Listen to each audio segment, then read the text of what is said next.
Welcome students. Today in this second lesson we are going to learn how to create the charts in OpenOffice Calc.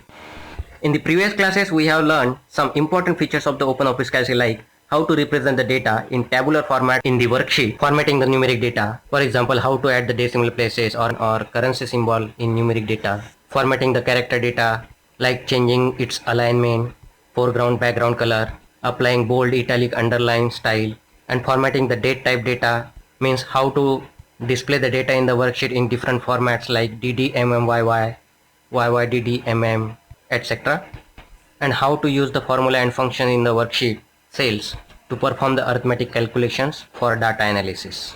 Now today in this lesson we are going to learn, after representing the data in the form of table, how we can create the different kinds of charts in OpenOffice Calc. Chart is very helpful tool in OpenOffice Calc. It helps us to compare and analyze the data quickly and with more accurately. Charts are the pictorial representation of the numeric data arranged in the form of rows and columns. Before we start using the chart feature, let me know some most commonly used chart type. First chart type is column chart. Column chart is used to compare the values of the two or more data series in the same category. In column chart, category values are organized horizontally across the x-axis, whereas their corresponding data values are plotted vertically across the y-axis. Remember that x-axis is known as category axis and y-axis is known as value axis. Second one is bar chart. Just like a column chart, bar chart is also used to compare the values of the two or more data series. But in bar chart, categories are organized vertically along the y-axis and their values are plotted horizontally along the x-axis. Third chart type is line chart.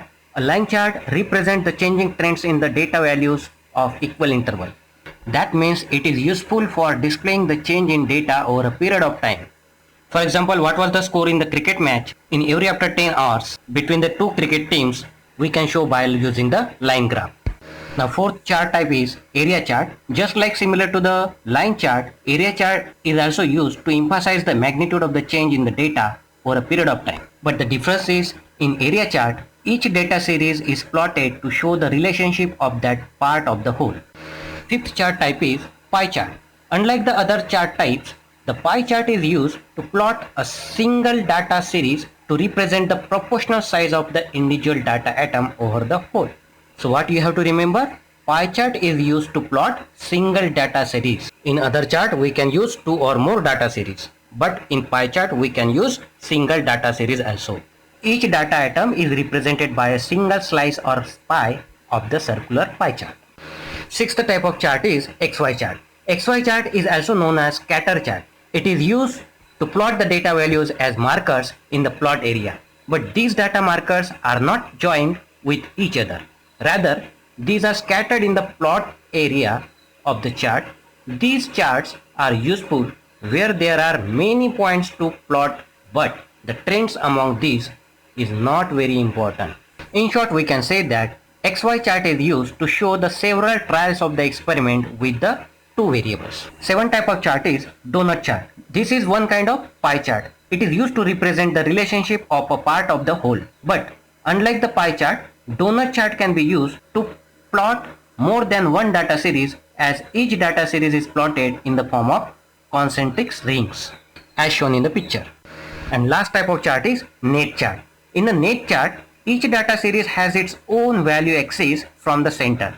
The line connects all the values in the same data series. It looks just like a net of the spider. That's why it is called net chart. Now one question is for you. Which chart do you use to compare the performance of the two students? Answer is obviously column chart, because it is most commonly used for comparing the values of the two or more data series. In next tutorial we will see what are the components of the chart, how to create, modify and formatting the charts. That's all for today. Thanks for watching this video. If you like this video, click on the subscribe button, share this video and click on the bell icon to get the latest update. Thank you.